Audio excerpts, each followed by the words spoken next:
BRS మునిగిపోయే నావా, మెడ మీద తలకాయ ఉన్నవారెవరు ఆ పార్టీతో పొత్తు పెట్టుకోరు. ఇది బండి సంజయ్ నిన్న సిరిసిల్లలో చేసిరు. ఇదే అంశం, ఇది బండి సంజయ్ టీఆర్ఎస్తో పొత్తు పైన ఒకటి మాట మాట్లాడిరు. ఇదే దాంట్లో ఇంకెక్కడో ఎవరో మాట్లాడింది కూడా చూసిన నేను. ఇది మాజీ ఎంపీ రమేష్ రాథోడ్ నిన్న అసెంబ్లీలో మాట్లాడుకుంటూ ఒక మాట మాట్లాడిరు. దానికి సంబంధించినటువంటి దాంట్లో కూడా మాజీ ఎంపీ రమేష్ రాథోడ్, నేను బీజేపీలో ఉంటా, కాంగ్రెస్లోకి పోను, బీఆర్ఎస్ పొత్తు కోసం మా దగ్గరికి వచ్చింది అనేటువంటి అంశము మాట్లాడిరు. అది ఎక్కడో చూసినా, బీఆర్ఎస్ మాతోటి పొత్తు కోసం వచ్చింది అనేటువంటిది. అయితే పొత్తు కోసంలో ఒక చర్చ, బీఆర్ఎస్ బీజేపీ ఒకటి అనేటువంటిది అసెంబ్లీ ఎన్నికల ముందు బాగా ట్రోల్ అయింది. నిజంగా ఈ రెండు ఒకటి కాలేవు అనేటువంటి విషయము ప్రజలకు వివరించడంలో భారతీయ జనతా పార్టీ ఫెయిల్ అయిపోయింది. అది కారణం ఏదైనా ఉండొచ్చులే, కానీ ఆ రెండు కలిసి ఉండలేవు అనేటువంటి విషయాన్ని ఎవ్వరూ పట్టించుకోలేకపోయారు. దాంట్లో భారతీయ జనతా పార్టీ ఫెయిల్ అయింది. దాని ఫలితాలు పూర్తిగా తెలంగాణకు సంబంధించినటువంటి అసెంబ్లీ ఎన్నికల్లో ప్రస్ఫుటంగా కనిపించినాయి దీనికి సంబంధించినటువంటి దాంట్లో.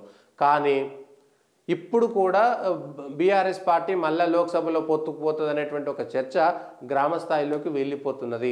దీన్ని బీజేపీ అడ్డుకట్ట వేయలేదు. కానీ ఢిల్లీలో జరిగినటువంటి రెండు అంశాలను ఈ సందర్భంగా మనం గుర్తు చేయాల్సినటువంటి అవసరం ఉన్నది.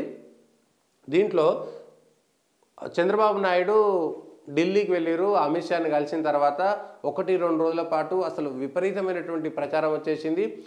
తెల్లారి పవన్ కళ్యాణ్ పోతాడు అనేటువంటి ప్రచారం కూడా జరిగింది. చంద్రబాబు నాయుడు మాట్లాడిండు, బీజేపీ మెడల్ ఉంచిండు, ఇంకా పవన్ కళ్యాణ్ పోతాడు పొత్తే అన్నారు. కానీ 10 రోజుల నుంచి చంద్రబాబు నాయుడు పోయిన తర్వాత ఇప్పటిదాకా చడి చెప్పలేదు. అయితే బీఆర్ఎస్తో పొత్తు అంశంలో కూడా జాతీయంగా కేంద్రంలో ఉన్నటువంటి అధికారంలో ఉన్నటువంటి బీజేపీ, టీఆర్ఎస్, టీడీపీ విషయంలో చాలా స్పష్టంగా ఉన్నాయని, టీఆర్ఎస్ పార్టీ కూడా మేము పొత్తు పెట్టుకోము, ఆ చర్చలే అవసరం లేదు, టీఆర్ఎస్ పార్టీ నడపలేకపోతే బీజేపీలో విలీనం చేయండి, మేము అప్పటికి ఒప్పుకుంటాము, టీడీపీని కూడా బీజేపీలో విలీనం చేయండి అనేటువంటి మెసేజ్ అమిత్ షా ఇచ్చారనేటువంటిది చాలా స్పష్టంగా వస్తున్నటువంటి సమాచారం. మనకు ఢిల్లీ నుంచి వచ్చినటువంటి సమాచారం. దీంట్లో ఇది జరిగింది కాబట్టి నిన్న బండి సంజయ్ మాట్లాడిండు ఇదే విషయంలో. ఈయన రమేష్ రాథోడ్ కూడా మాట్లాడిండు, బీఆర్ఎస్ వాళ్ళు పొత్తు పెట్టుకోవడం కోసం, అంటే మీ పార్టీల మనుగడ కోసం మా పార్టీని చంపుకోలేము, మీ చంద్రబాబు నాయుడు తోటి మిమ్మల్ని ముఖ్యమంత్రి చేయడం కోసం మేము భారతీయ జనతా పార్టీని చంపుకోలేము, మేము మా పార్టీ మీతో పొత్తు పెట్టుకోదు, అవసరమైతే మీ పార్టీని మాలో విలీనం చేయండి అనేటువంటి స్పష్టమైనటువంటి మాట చెబితే చంద్రబాబు నాయుడు ఈ విషయంలో ఎవరికి చెప్పుకోలేక, తన విషయం బయటపడలేక, అందుకే పవన్ కళ్యాణ్ తెల్లారే వెళ్లాల్సినటువంటి వ్యక్తి పోలేదు.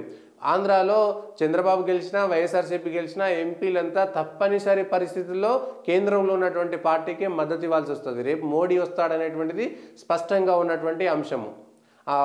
కాబట్టి దానికి సంబంధించినటువంటి దాంట్లో చంద్రబాబు నాయుడు పార్టీకి ఆయన ముఖ్యమంత్రి కావడం కోసం మేము భారతీయ జనతా పార్టీని చంపుకోలేము, మేము సొంతంగా ఎదుగుతాం, కానీ మీకు ఒకవేళ అవకాశం ఉంటే తెలుగుదేశం పార్టీని భారతీయ జనతా పార్టీలో విలీనం చేయాలి అనేటువంటి ఒక మెసేజ్ ఇచ్చారు. ఆ ప్రతిపాదన తీసుకువచ్చారు అమిత్ షా అనేటువంటిది.